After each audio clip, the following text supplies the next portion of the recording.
Hello.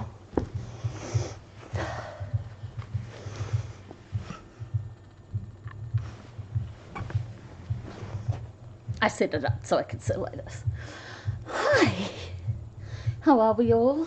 You're looking beautiful as always. I don't know how you do it, but you always look great. And that's not fair because, other people exist in this world.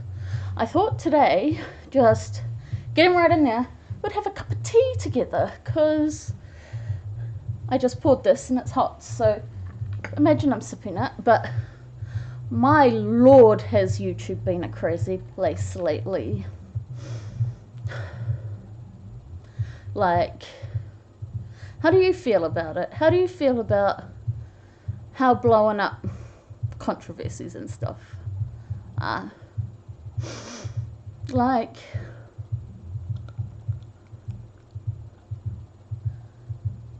I totally lost my train of thought. But I kind of feel bad for people who are in the spotlight and they are in the spotlight, obviously, so people want to talk about them and talk shit about them and talk X, Y, and Z about them. I'm just going to adjust this. Excuse me. So what are your thoughts on it? Would you publicly call someone out if it was like your last, like the last thing you can think of that might get through to them? Would you do it? Personally, I hate confrontation, so I don't think I would personally do it. War is wanting to know why he is not currently on camera because he's much better looking than I am and he's built a big nest. But yeah, I want to know, like, what do you think? What do you think about such public, what's the word I'm looking for? Such public scrutiny and such public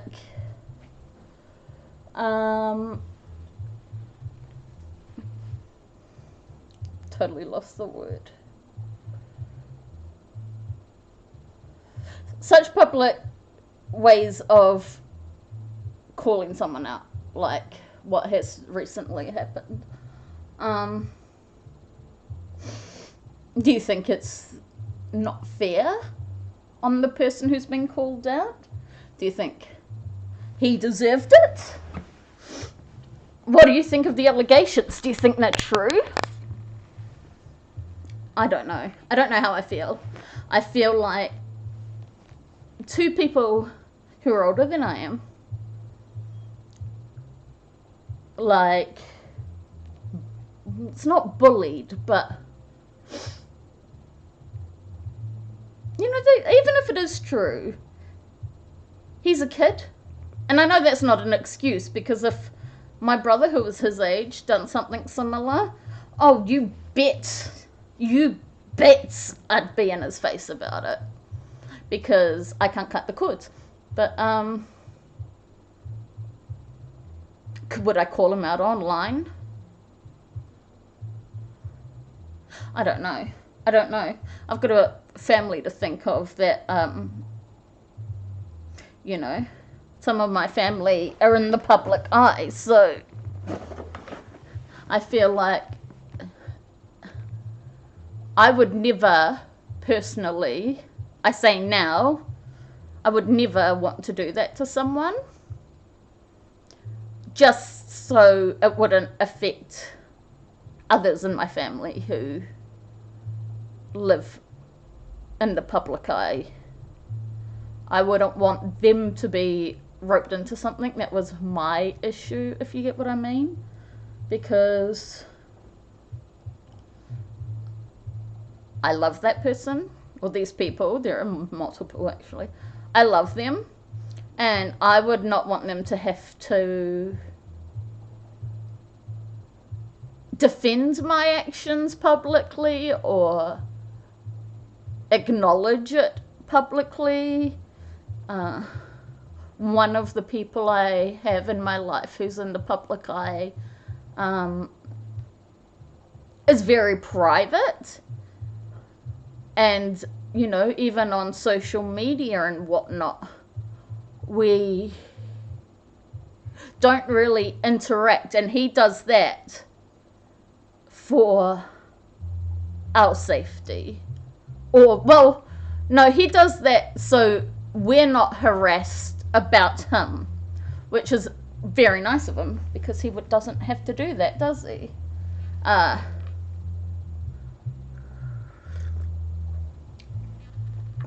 The other person I have in my family that is also a known figure is like world famous in New Zealand, and he actually probably wouldn't care, because he's called out a lot of things due to his platform. It's quite funny, actually, because he's known for that stuff. So whenever like something kind of happens in our family, we're always like, oh, you better not tell, you better fix it up, or we'll tell XYZ person and they'll put it out on XYZ platform that they work on, you know. Because this person will just be like, let me tell you about this thing that's happened.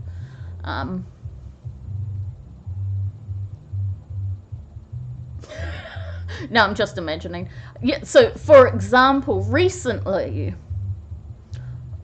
my mum went on a lovely holiday with her partner and my uncle and his wife, and then her father and mother, I think. And so, to go on this holiday, my mum needed to get, you know, more of her prescriptions, because she suffers from migraines, like awful migraines, to the point she's been hospitalized for them. And so she got her medicines and stuff, and then they flew over. I think they were on the Gold Coast over in Australia. And so she, you know, she has these potent tablets to help with her migraines. And so she was taking these tablets, and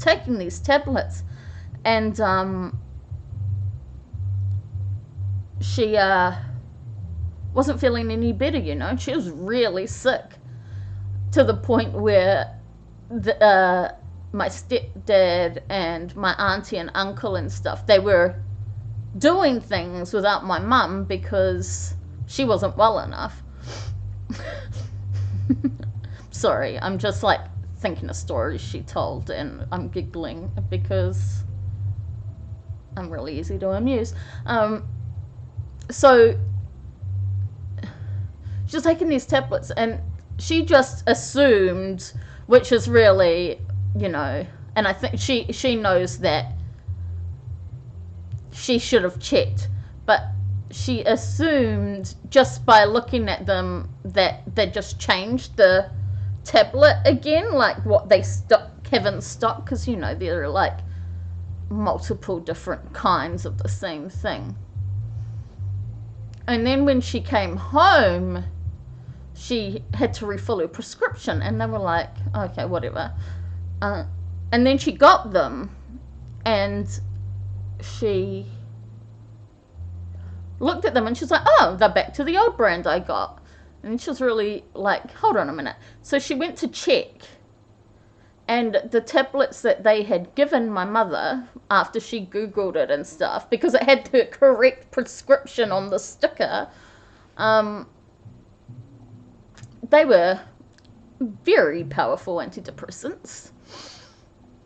Like, and she was taking like 5 up to 6 pills a day of these antidepressants. And she's never been on antidepressants, as far as I'm aware. Ma, have you been on antidepressants? I don't know. But, you know, like, that was probably contributing to her feeling really, really unwell. So she contacted the person who owns the pharmacy, and they just kind of fobbed her off. They were like, oh, well, we'll pay for your hospital treatment that you got. And Mum was like, I didn't get a hospital treatment. I didn't go to the hospital, but, you know, it was a waste of so many thousands of dollars for my holiday because I didn't get to enjoy it. And then it turns out that this pharmacy not only had done that to my mum that one time, my stepdad, when he found out about it, he was like, do you remember that time when I went and got my tablets? Because, you know, when you're old, you start taking all the tablets. You know, when that time that I went to get my tablets and they gave me epilepsy medication for a little boy. Like, not even the sticker was correct. And he didn't think, oh, I better check my medicine, like, before I leave the pharmacy. And, you know, it was already in the bag and stuff. So he took it home. Wrong sticker, like, totally wrong. But I think his other medication might have been in that bag, but all wrong. So he called them. And he was like, excuse me, you've given me epilepsy medication for a child, because I don't know if over there, but on medication packets and stuff over here in New Zealand, it has like your birth date on it. Yeah, your birth date. So he calculated it was like a poor 7-year-old child. And so this poor child also got whatever medication my stepdad's on, I don't know. And they were like, oh, can you just bring it back? And he was like, yeah, but, like, can you imagine if something happened to that poor child because he got some old man's whatever medication instead of his epilepsy medication, and how awful that could have turned out? So they were discussing that, and then my mum was discussing it with someone else at her workplace. She works at a polytechnic, which I think is like community college in America. You know, it's higher learning, adult learning, but it's not like a university. So she works at a polytechnic. She teaches like cafe and bar work, so she teaches you how to make coffees and whatnot. So she was discussing it with someone else at her work, and a totally other random person came up to her and was like, sorry, I was eavesdropping, but that's happened to me with that pharmacy as well. Sorry, the fish. Like, are you kidding me? So, anyway, I started on this tangent. We keep joking that, you know, be careful what you say, or else we'll tell my my family member who's in the New Zealand spotlight. And they would be more than happy, I reckon. Yeah, so, but to conclude the story, my mum's gone to my stepdad's best friend. He's a lawyer, and he does community law. So he's picked up the case. And the last I heard, he had just received a letter back from their lawyer asking for more time. And so we just have to wait, I guess. She hasn't told me anything that's happening, so I guess, you know, it's nothing crazy. But he told us to hold off for a bit. Excuse me while I have some tea.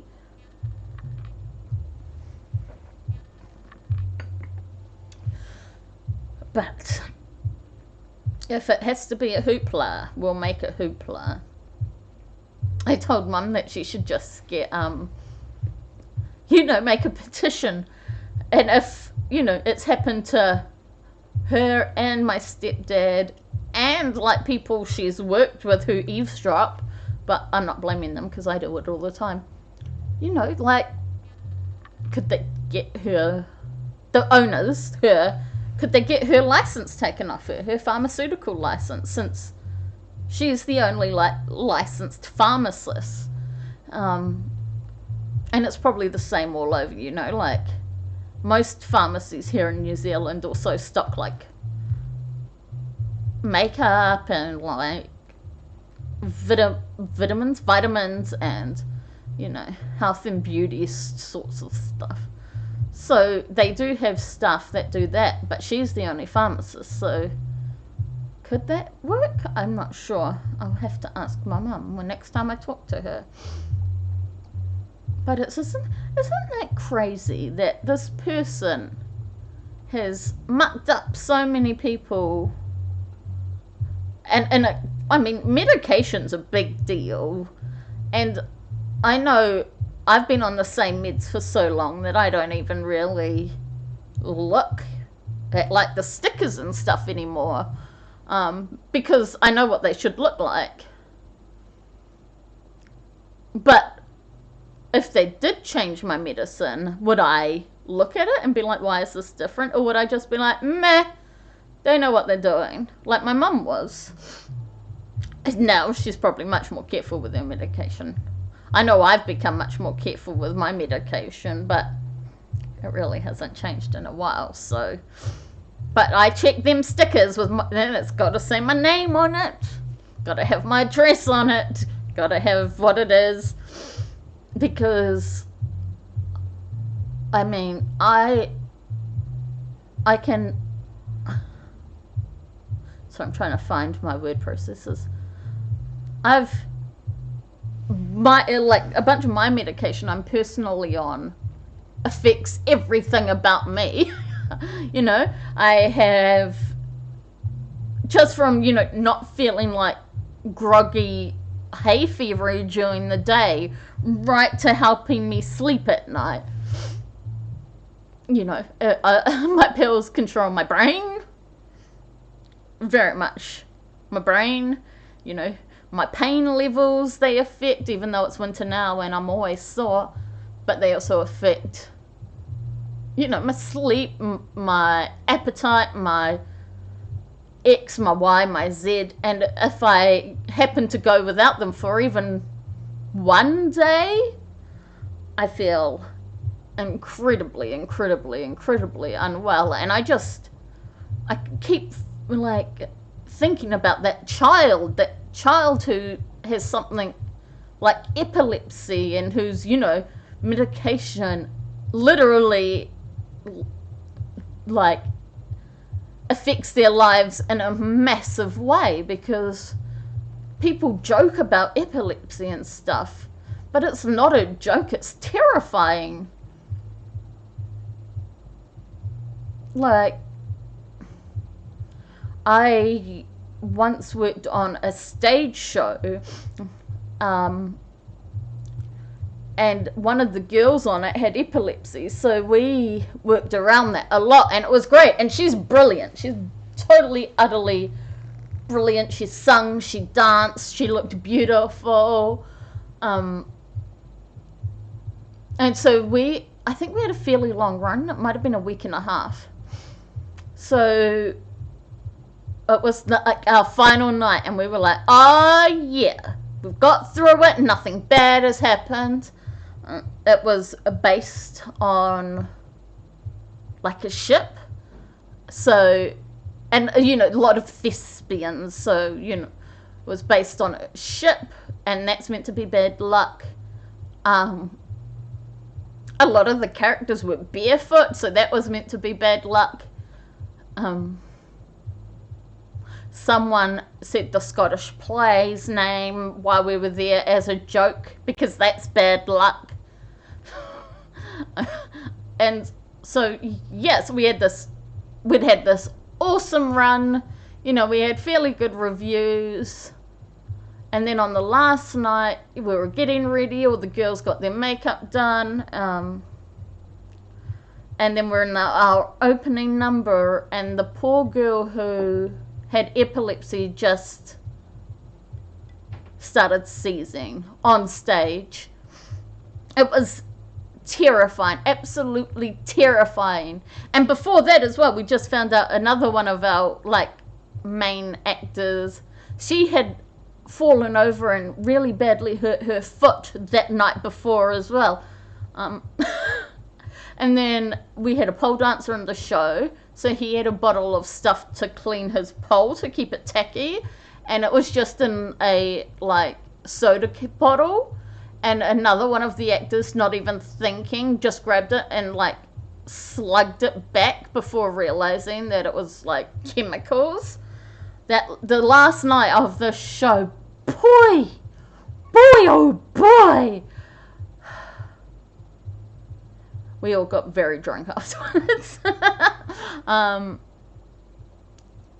Yeah, so this poor girl started seizing on stage. Thankfully, one of the bar people working at this venue was a nursing student, and thankfully one of the other people in the show was incredibly quick thinking, and so she cradled the epileptic's head and kind of acted it out, acted like thankfully she was a pirate, so she just acted like maybe she'd had too much to drink and kind of dragged her off the stage.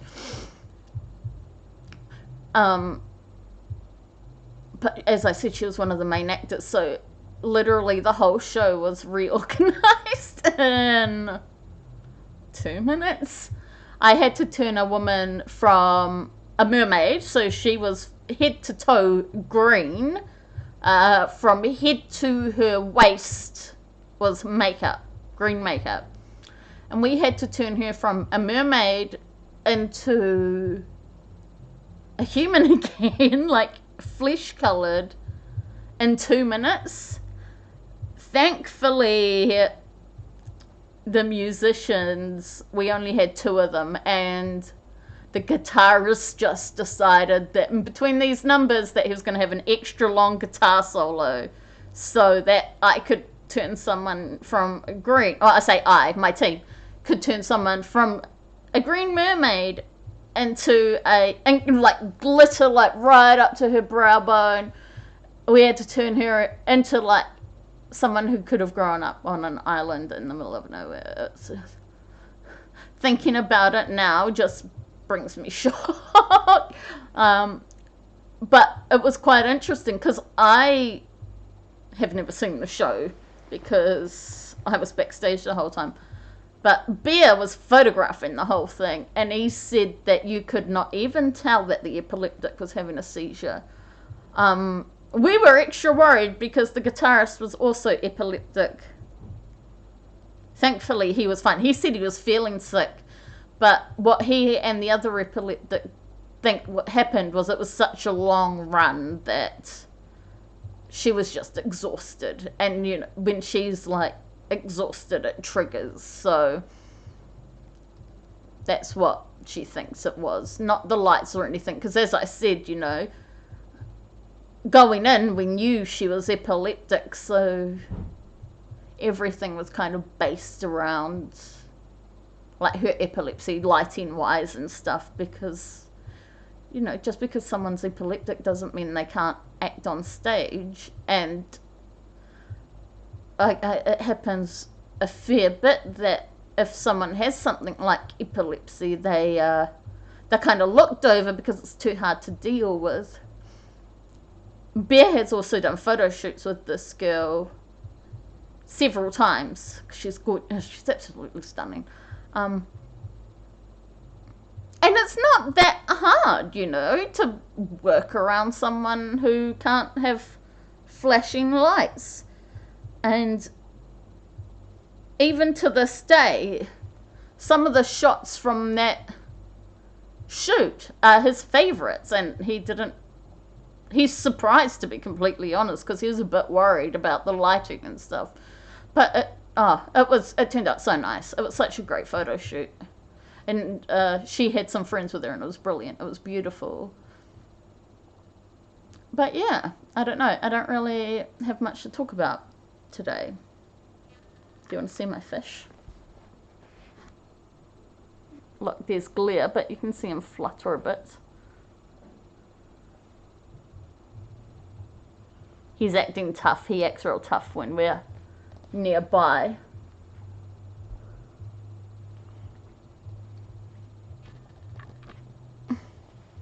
So, I guess that's about it. I don't even know what today was about.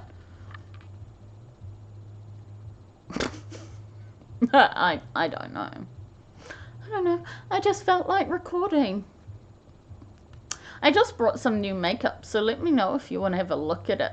It's not what I really want. Like, I just really want to get the blood sugar palette from Jeffree Star, but I just got something cheap because I felt like it, and I've been so uninspired with makeup, so these are like, I'm hoping that these colors will re-inspire me.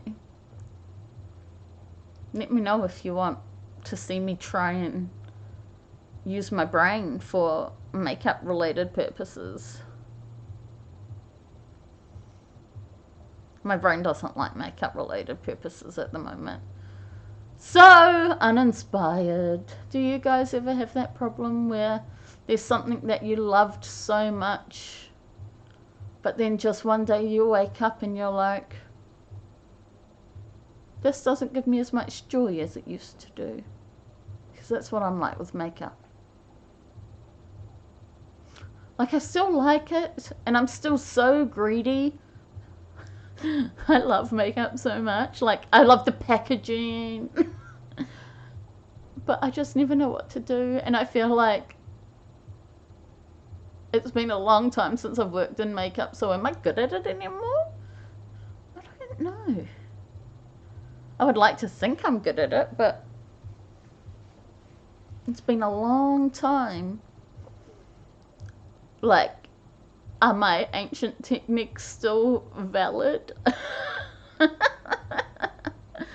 I feel like that, I don't know, everything's kind of, I watch booty gurus, I watch beauty gurus, and I'm like, I don't know if I can still do that. How do I blend? How do I line a lip? Maybe I should talk to my kind of public eye family members and let them ask them nicely if I can beat their faces. I imagine it would be an astounding no thank you. Even though it would look so cool. I want to beat their faces. Big powder puff and just like just cake them out. Cake them out so I can literally beat their faces with my big fluffy powder puff.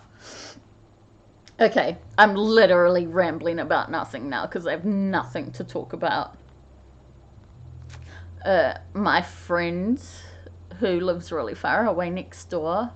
So literally, you see this wall behind us? That's also her wall. She wants to come over and we might do some gossips. Oh, how do we do it? This is how we say it. Gossip.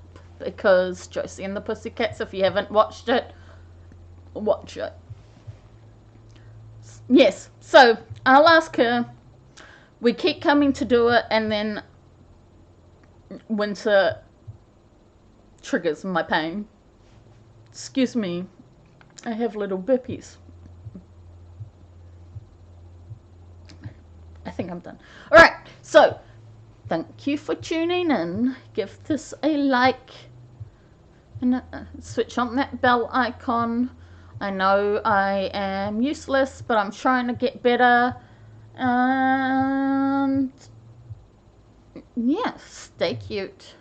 That's impossible for you to not be cute, but stay cute, stay sassy, find things that make you happy, and I'll see you later. And you're going to look at my background for a minute because I don't edit and I need to go turn the camera off. So I'll see you guys soon.